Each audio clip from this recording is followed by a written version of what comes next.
Great, we're going to get started.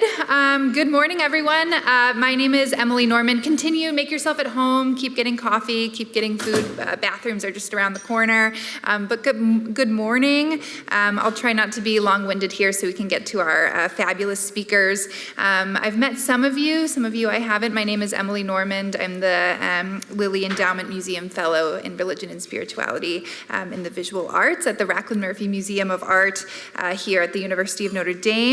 And I have the privilege of being the organizer for today's symposium. So I'll just, to kind of frame our day together, say a few words about how the symposium came to be, just to give us a sense of how we got here today together. So we've been, thinking, and this idea has been germinating for quite a while now. But things started to come together, at least for me, last February of 2025 at another symposium where Ron Bernier was the organizer, and Ron's with us today, and Joanna was also there. And the organizers, Ron and Rachel, had this brilliant idea to give participants time it was in New York City, so to give them time to walk around St. John the Divine, and it's this church which, if you've been, it's a privilege to be there. It's an amazing architectural space, but it also is populated with fantastic contemporary art installations. And so we had that time, and the prompt was just a singular lens of focus. So it could be walk around and just look at one color, or walk around and look for details of hands, or look for text and words. But it was really just a lovely way to anchor our attention and kind of have a moment of quiet, contemplative time during, these academic discussions, which can be feel high stakes. Hopefully today's not high stakes. We're all becoming friends here. But it was so lovely, and then we had this debrief led by Elisa Yukiko Weichbrot. And I have to say, it was just a wonderful, wonderful experience to be with these then strangers. And then we weren't strangers anymore, and we became grounded in the shared experience of being with art objects in our particular space. And I think something about the specificity and the particularity of the space and the shared experience of being together, but with the uniqueness of all of our different lenses, made for this extremely rich dialogue and spirit of encounter that shed a new light on our academic papers and in our being together. At least for me. So thank you, Ron and Rachel, the co-organizer. And so I started thinking, what would it look like to create a symposium, to create a gathering that expanded opportunities to engage with art objects in a particular space? And what it looks like is actually a very, very packed schedule. So thank you for being here all this morning. Again, coffee will be there. It'll be replenished. We'll have snacks throughout the day. We'll have lunch. We'll take care of you. So thank you, really, truly, deeply. But the idea really grew from there. So I knew that I wanted people to have encounters in space, so hence the title, Art of Encounter, and our dedicated afternoon in the museum. This job is a really rare gem, and I'm so grateful to think creatively about how we consider various aspects of religion and spirituality as it's lived out with our collection. And I consider these questions predominantly from the perspective of museum education, as I'm situated in our education department, but I know there's so much to learn from my colleagues in other academic and arts institutions who are considering the umbrella topic of religion and spirituality in museum and gallery spaces from myriad other angles, and I'm so delighted that we'll get to learn about the various ways that we might consider religion and spirituality in museums and gallery spaces from our wonderful, wonderful speakers today. I'm so looking forward to our dialogue. Just to sort of organize today or give you a sense of how the panels are organized, we're starting kind of at the institutional level, and then by the end of the day, we'll be considering the individual art object in spaces. So maybe an imperfect, reverse triangle is how the day was ordered. Before I turn things over to our speaker, who will kick off the day, I just want to again underline my gratitude for the Lilly Endowment, for their generous support. Many of us are brought here today by the Lilly Endowment, so very, very grateful. To the museum, to my dear colleagues, I'm indebted to you in so many ways. I've learned so much from you, and I just want you all to know that today would absolutely not be possible without their support. And mostly thank you to all of you. I know many of you have traveled far, many of you have rearranged plans, many of you are very jet lagged or tired, so thank you. Rearranged circadian rhythms, to be here, so thank you. When I was thinking about how to frame today, I had this kind of platonic ideal in my head of a speaker who, in their person, sits at the nexus of religion and spirituality and experience in museum and gallery spaces, who perhaps thinks theologically, perhaps art historically, perhaps curatorially, who bridges our array of speakers and audience members and peoples who this symposium might attract, and I thought, well, that person probably doesn't exist, so that's all right. We'll just go on. But then I thought of Ayla Lepine, and it just dawned upon me that she would be a fabulous person to bookend our conversation today, and I'm so grateful that she's come from the UK to be here. She's very jet lagged, and I'm so delighted. She said she's doing okay. So, and if you doubt, just take a moment to listen to her bio. The Reverend Dr. Ayla Lepine joined St. James's Church, Piccadilly in London as Associate Rector in 2022. Following her PhD from the Courtauld Institute of Music, she held fellowships and lectureships at Yale's Institute of Sacred Music, the Courtauld, the National Gallery, where she co-curated the UK-wide exhibition, Fruits of the Spirit, Art from the Heart, and built an international interfaith art network for curators, art historians, and religious leaders. Her publications on art and religion include multi-author projects for the British Art Studies, for the journal British Art Studies, Tate's In Focus series, and Modern Architecture and Religious Communities, Building the Kingdom. Her new book, Women, Art, God, will be published with SCM Press in October 2026. She is a member of St. Paul's Cathedral Visual Arts Committee, a trustee of the charity Art and Christianity, and a visiting fellow at King's College London. Ayla will give our opening and closing remarks for today's gathering, and I'll be back with some of the more dreaded logistical information for today, but for now, please help me to welcome the Reverend Dr. Ayla Lepine.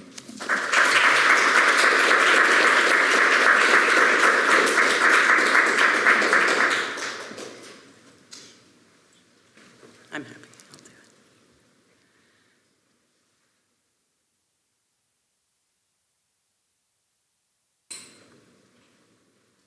it. Yeah.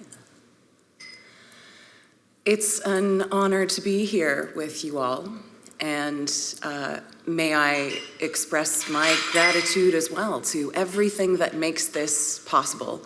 Over the last couple of days, I have got to know Emily and her colleagues and spent time as much as I can, which feels like absolutely not enough, in and around Notre Dame's campus and most certainly at the museum, where we will be later on today. I have been actually kind of persistent in hanging on to my jet lag because in the UK it's about lunchtime. And so I deliberately got up yesterday at about 4:30, this morning at 5, and that's not an achievement, it's because I am really weak when it comes to mornings. And I trained for the priesthood at Westcott House in Cambridge. I'm from Canada, my accent is Vancouver, British Columbia.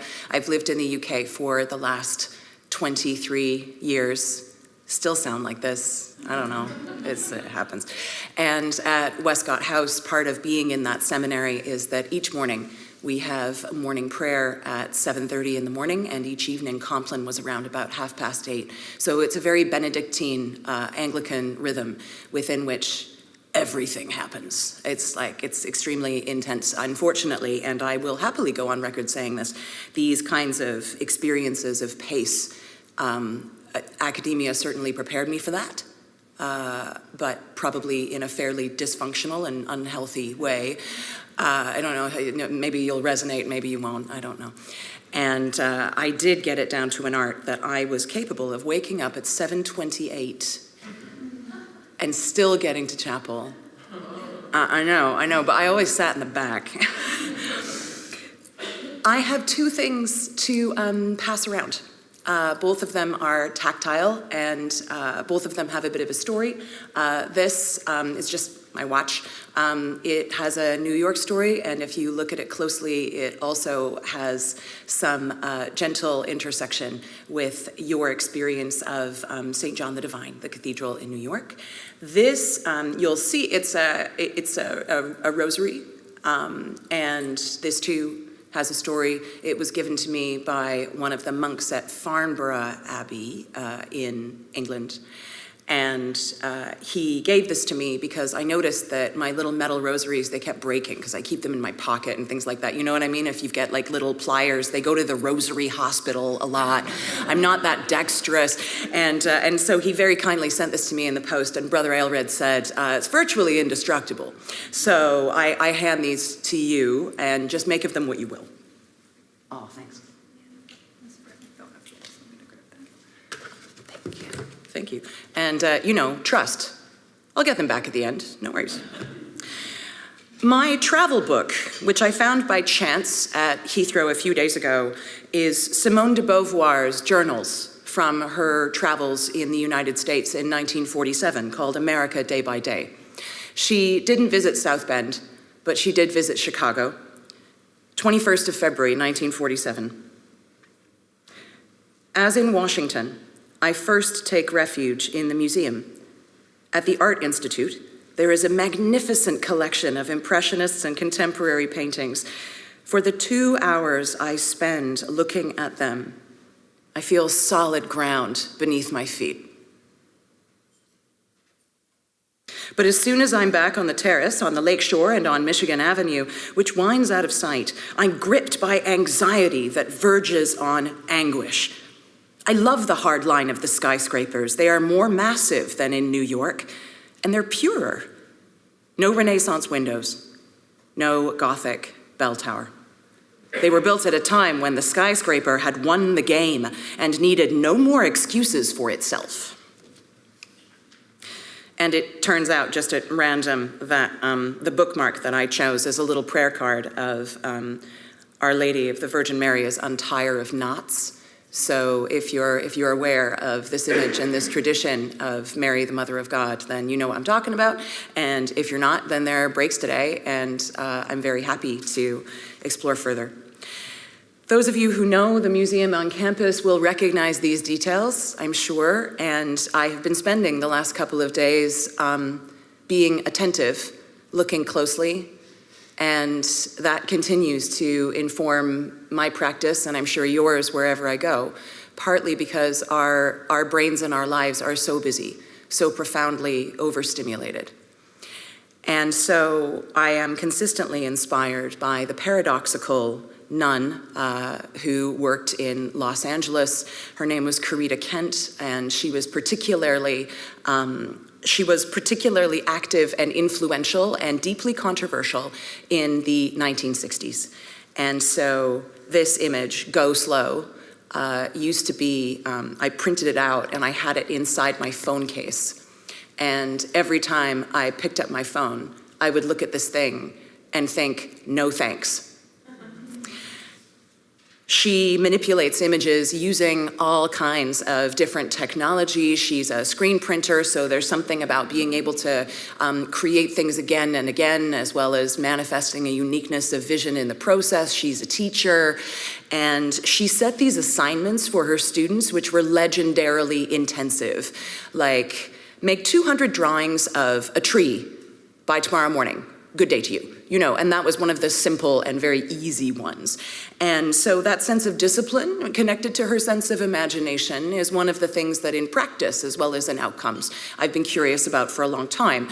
And one of her works of art features in the book that's coming out in a few months' time, which Emily so kindly mentioned.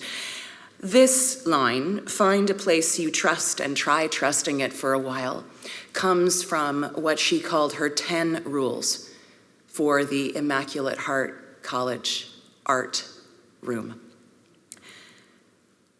Hopefully, we have all experienced in one moment or another the plan, the strategy, the intentional little mini or maxi pilgrimage of finding a place you trust and try trusting it.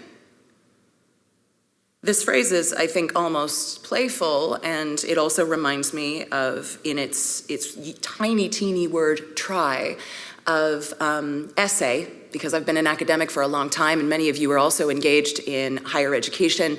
I had a really compelling and kind of scary conversation with someone who works here yesterday, whose experience of the impact of AI on student curiosity in written work is really, really hard to navigate. That's something that will resonate with many of us for different reasons.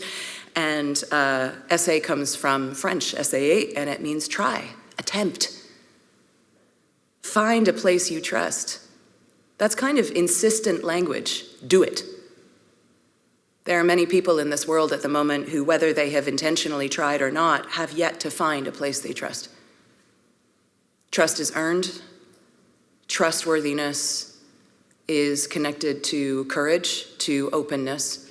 And so I hope that today, as this path begins for each and every one of us, wherever we have come from and whatever has drawn us here, that with the time and the energy, with the heart and the body that each of us chooses to bring to this, whatever your background, whatever your experience, all faiths and none, any circumstance whatsoever, the lived experience that you bring with you, we all contain multitudes.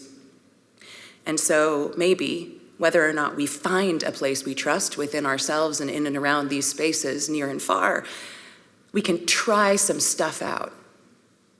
We can try, we can be curious. Curiosity and mutuality is, I'm increasingly thinking, one of the few things that might be able to assist us in our urgent times. This is my church. I bring warm greetings from St. James's, Piccadilly in central London. Millions and millions of people are in and around Piccadilly Circus all the time. It's a place that feels relentless. It is one of the wealthiest places in London, and it is also a place that has some of the most intensive challenges around people who are unhoused, people who are struggling with addiction, with mental health, and the church's set, I suppose, of outreach projects and sources of inspiration through God's love to serve as best we can. Hopefully we meet need, hopefully we also question, challenge, critically interrogate, and hopefully transform the systems that produce that need in a way which seems perpetual and seems to sometimes reduce hope itself down to a shred that we must not let go of. And one of the things we say at St. James's is that we imagine the world to be different, and then we work to make it so. Work is an interesting word there. Prayer and work, the work of rest. We don't earn Sabbath, we don't earn rest. Sometimes we feel like we do. God doesn't need to rest in those moments, in the culmination of creation. It's a human need. It's also, if I can put it this way, a human expectation. And when rest itself becomes a kind of achievement, gets too tangled up with the notion of work or productivity as we often interpret it, then we can sometimes, I was gonna say drown out, but I'm gonna use the word avoid instead. We can sometimes, via the many pathways of distraction, avoid what is sometimes, because of a line in the Hebrew Bible, is the still small voice of God. And in that story with Elijah, he is exhausted, and he's actually exposed by and ashamed of his level of exhaustion. And so it's kind of great. God sends an angel to bring him cake. Super. Not once, but twice, because he tries to get up, he tries to keep going. And it is God's messenger in God's own being that's like, you have got to rest, otherwise the journey will be too much for you. So if we are working to make a better world, knowing that despair is an option, but hopefully not a path that we will take, but that sometimes it is tempting, then the conflation of work and rest is a danger as well as a kind of a magnetic pull. And I think that that's true for many of us. So St. James's Piccadilly was designed by Christopher Wren in the 1680s. Being from Vancouver and growing up in Vancouver Island, the oldest building I was aware of was from about 1860. So reversing those things when I started to spend time in London was in itself astonishing. And what I'm showing you here is part of our Side Chapel series. We invite contemporary artists, primarily women of color who have all kinds of backgrounds from around the world as well as from Britain, to participate in this series, which I am really honored to curate together with St. James's team. And it's an experiment every time, and it's an experiment in trust, in trying stuff out.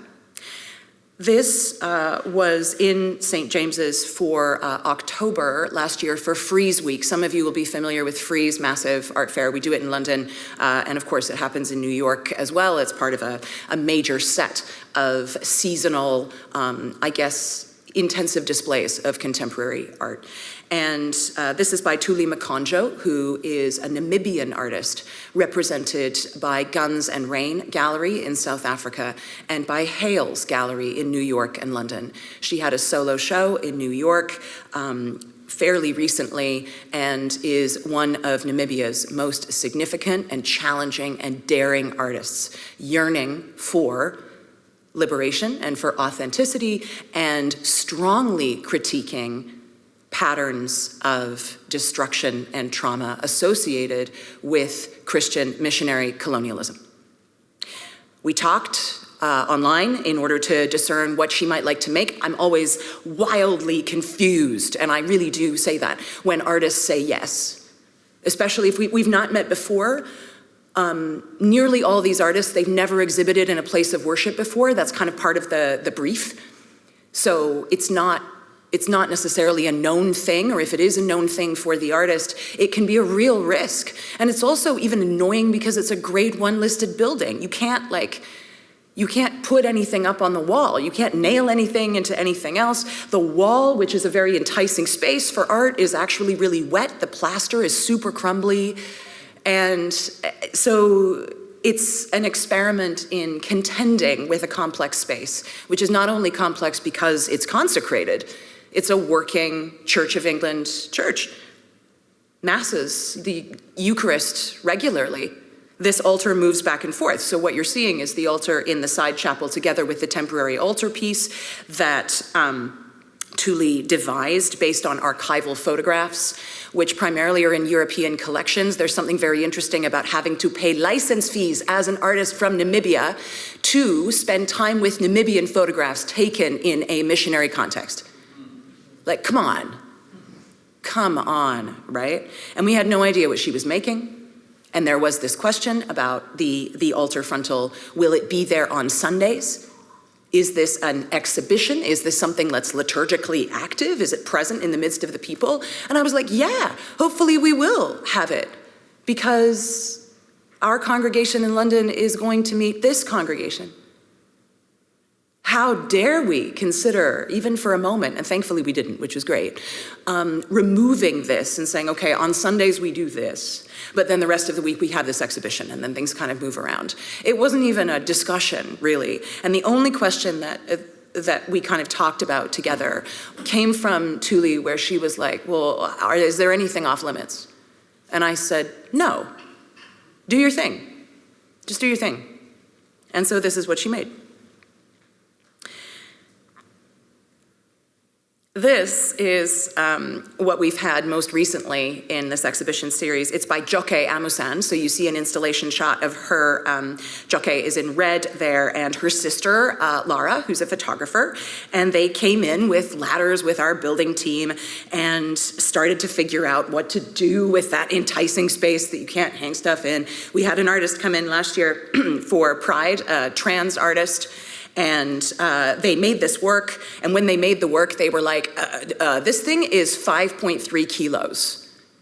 And I was like, okay, so we worked with our head of estate, so now we have a really hefty bar just behind that classical lintel that you see. The church was bombed in 1940, and so it, like a lot of Notre Dame's campus, is kind of neoclassical. It's a new interpretation of classicism, and that's what you're seeing here. It's by Albert Richardson, who is also part of the Royal Academy as an architect across the street. And one of the things that I'm really curious about in this is what happens to this sort of abiding space, which is of course an unstable space, it's a sacramental space, when artists get involved. And similarly, I met Joke because she had her first ever solo exhibition at a gallery called Tafeta in Bloomsbury. That gallery also represents Yinka Shonibare, and there is a wonderful Shonibare in the collection here and currently on display. I spent some time with it yesterday. And Joke is, I can't remember how old Joke is, late 20s, and Nigerian German heritage, and lives and works in London. And at the moment, solo exhibition at St. James's in London, paired with a solo exhibition, first time for her, in Lagos in Nigeria. And immediately when I went to this exhibition, it was my rest day, and so I wasn't wearing this. I was with my husband, who's an atheist. You can ask me about that later, it's pretty interesting. And we went around and we looked at this stuff, and the artist was there. Sometimes you get lucky, the artist was there. So we got talking, but I was in civies, right? And she started talking about faith immediately. And I was like, oh, that's interesting, because a lot of her work, it's about womanism, it's about social justice, it's her own poetry, it's not necessarily scriptural at all. I was actually quite surprised when she came up with scripture for this. And because I was just like, oh, interesting, that's what you were inspired by, that's cool. But that's not what I expected at all, it's what she chose to do. And so we were talking about this experience of the sacred in a way which had this quality of intention as well as intensivity. And I was like, this is really cool. Do you want to come and make something? And so she turned up one day with like her iced coffee in church, and we wandered around and took a load of pictures, and she was like, I've got a plan. And I was so honored, you know. Our budget is inappropriately low. It really is. Our budget is undignified, frankly, for this. And so artists effectively are volunteering their time and energy, especially in a space like this and with many of the institutions that you come from. And I used to work at the National Gallery, very similar to Emily's role in the curatorial department as the Amundsen Fellow in Art and Religion. And we built a bunch of stuff where even there we were working on very tight and very carefully crafted budgets, but we had enough to do what we were doing. Each artist at the moment at St. James's, as a working church with various financial pressures, and I tell them straight up, right away, because of course, consent, agency, I don't pitch anything to them and then tell them, I say, you know, these are part of the parameters of this, is that it is this, it's an honorarium, it is all-inclusive, there is nothing else. You know this stuff, go on, this is fun. It's 8:07 in the morning. Who would like to guess what the budget is for this per exhibition in the church? Just toss out a number. What do you think? Per exhibition, honorarium, what am I able at the moment to give the artists? $1,000. $1,000? Okay, yeah. It's like an auction. It's also potentially like The Price is Right. $1, and then like, you know, you win the dishwasher or whatever it is. Any other suggestions? What do you think? Be brave. It's not insulting. I don't mind. What do you think? What do you think? What could it be? 500. 500. Correct. It's 500 pounds, so it's somewhere in between $500 and $1,000. 500 pounds. It is undignified. And so what I am very clear about is that we are inviting artists to participate in an experience, and we offer a very small offering if they wish to take part, recognizing that hopefully there are many ways in which we can continue to connect, to build community, to create networks, to celebrate together. There's now a cohort, and they're connected to each other. They're from all over the world. They have many different levels of participation in the art world as such. Some of the vast majority of them, they don't have gallery representation. They would almost certainly never have an opportunity to exhibit in organizations like yours. Unless you want to, I can connect you to all these people like right now, right? Sure. And so there's something really compelling about that. And I was thinking of them when I was spending time in the museum yesterday. Some of you will know these pictures very well, and you will be able to immediately recognize where these details come from. For others of you, like me, brand new, never been to Notre Dame, never been to the museum before. And so my wandering was a real voyage of discovery. My God, I arrived and I really was jet lagged on the first day, and I was so overstimulated. Poor Emily, she met me and she was like, "How you doing?" And I was like, "I don't know." But I had an absolutely wonderful time. So what are we doing? Are we reading images? Is there something about legibility? This is a great picture of, it's by a woman artist, and it's of a boy catching flies. So are we taking a fly and capturing it in a glass?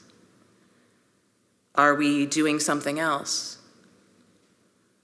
Are we spending time with the expansive interpretation, maybe, of the notion of touch? I love the hands and the feet in this painting in the chapel, dedicated, of course, to Mary, Mother of God. Emily, what are you trying to tell me? Oh, are the slides working for you? Yeah. Okay, great. Yeah, that's what that thing is. Great. All good. Okay. And then I thought about this. And I love this work. It's, it's right in the beginning of the thing, right? But then I thought about what difference would it have made if this artist chose, and I'm really interested in neon. I'm doing a project about neon and faith right now because I can't help myself. I'm so curious about it. And that this artist is using the I in a way which is claiming, powerful, personal. What's the difference between we belong here and I belong here? What do we mean by here, especially for those with lived experience of having many homes, or also many places of exile, or places that for one reason or another are no longer home?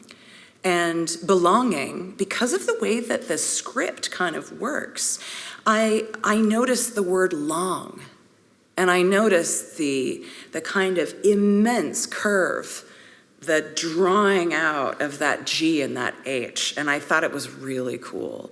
And then I cut out the I, and I thought, belong here, what would that be like? Like a kind of imperative, like do it. And I also thought about Tracey Emin, who is an artist who you may be very familiar with, recently had a solo show at the Yale Center for British Art, and currently has an absolutely monumental show on in Tate, Britain. Big cues for that. Notably, on the other side of that building, there is an exhibition of Nigerian modernism. It is a great show. No lines for that. Big lines for Tracey Emin. No lines for, at least not when I've been there, for Nigerian modernism. And Tracey Emin's experience, her lived experience, her past, her present, her longed for future is intensively embodied in her work. And so when she works with neon, among many things, I whisper to my past, do I have another choice? And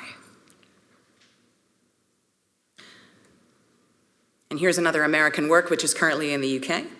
This is by Gwen John, Welsh artist, lived in Paris, early 20th century. It's called The Pilgrim. And so I went rosary hunting. And I found it. Her technique, she called it blobs. She was constantly color mixing, and it was also incredibly intricately, geometrically planned. And this is what we built at the National Gallery. This happened during lockdowns. We were like, okay, cool, virtual exhibition, let's do it. And And accidentally, we seem to have built almost kind of a Notre Dame museum. I was so shocked. I came in and I was like, Bob Stern, were you looking at our virtual gallery? What were you doing? Because this is 2021. And it's based on fruits of the Spirit. So Galatians 5:22, I cannot believe that a public institution let us do a biblical exhibition. We felt so sneaky. But we also felt so hopeful. And these terms are really powerful. And so what I'm going to do is click through. We collaborated with a bunch of community partners. New Art Studio works with refugees and migration. We thought about self-control in terms of environment.